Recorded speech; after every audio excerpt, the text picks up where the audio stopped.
ഇടയ്ക്കൊക്കെ ഒന്ന് മാറ്റി പിടിക്കാമല്ലേ. അപ്പോൾ ഇതെങ്ങനെ ഉണ്ടാക്കുന്നതെന്ന് നോക്കണ്ടേ. ഒരു ചിക്കൻ ഫ്രൈഡ് റെസിപ്പിയാണ് കേട്ടോ. ഉപ്പും മഞ്ഞൾപ്പൊടി മുളക് പൊടി ഇട്ട് മാരിനേറ്റ് ചെയ്ത് ഓൾറെഡി ഞാൻ വെച്ചിട്ടുണ്ടായിരുന്നു ചിക്കൻ.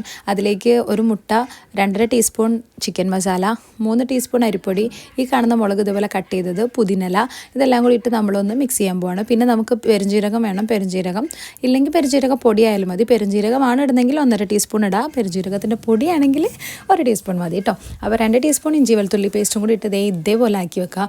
കുറഞ്ഞത് ഒരു 3 മണിക്കൂറെങ്കിലും നമ്മൾ മാരിനേറ്റ് ചെയ്ത് വെക്കണം. പൊരിക്കുന്നതിൻ്റെ തൊട്ട് മുന്നേ നമ്മൾ കുറച്ച് വെളിച്ചെണ്ണ കൂടി ആഡ് ചെയ്തിട്ട് വേണം പൊരിക്കാൻ. ഇനി നമ്മൾ കുറച്ച് ചില്ലി സോസും, റെഡ് ചില്ലി സോസാണ് കേട്ടോ, റെഡ് ചില്ലി സോസും ടൊമാറ്റോ സോസും കൂടി ആഡ് ചെയ്തിട്ട് ഒരു മിക്സ് നമ്മൾ ഉണ്ടാക്കി മാറ്റി വെച്ചിട്ടുണ്ട്. ഇത് നമ്മൾ മിക്സ് ചെയ്ത് മാറ്റി വയ്ക്കുക. ഒരു പാൻ എടുത്ത് നമ്മളതിലേക്ക് ബട്ടർ ആഡ് ചെയ്യണം. ബട്ടർ ആഡ് ചെയ്തതിന് ശേഷം നമ്മൾ ചെറുതായി കട്ട് ചെയ്ത വെളുത്തുള്ളി നമ്മളിങ്ങനെ കുരുകുരുന്ന് ഇതേപോലെ കട്ട് ചെയ്യുക. വെളുത്തുള്ളി നല്ലപോലെ റെഡ് കളറായിട്ട് വരണം.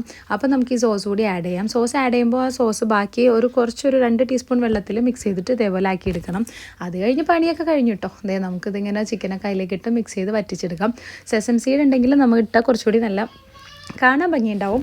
അപ്പോൾ എന്നും വെറുതെ ചിക്കൻ ഫ്രൈ ചെയ്തെടുക്കാതെ ഇതേപോലെയൊക്കെ ഇടയ്ക്കൊന്ന് ചെയ്തെടുക്കണം. അപ്പോൾ നമുക്ക് കുറച്ചുകൂടി അധികം കഴിക്കണമല്ലോ. അതിനുവേണ്ടിയാണല്ലോ നമ്മൾ ജീവിക്കുന്നത് അല്ലേ. അപ്പോൾ നമുക്ക് അടുത്ത റെസിപ്പിയായിട്ട് നാളെ കാണാം. ലൈക്ക് ചെയ്യാൻ മറക്കരുത്, സബ്സ്ക്രൈബ് ചെയ്യണം.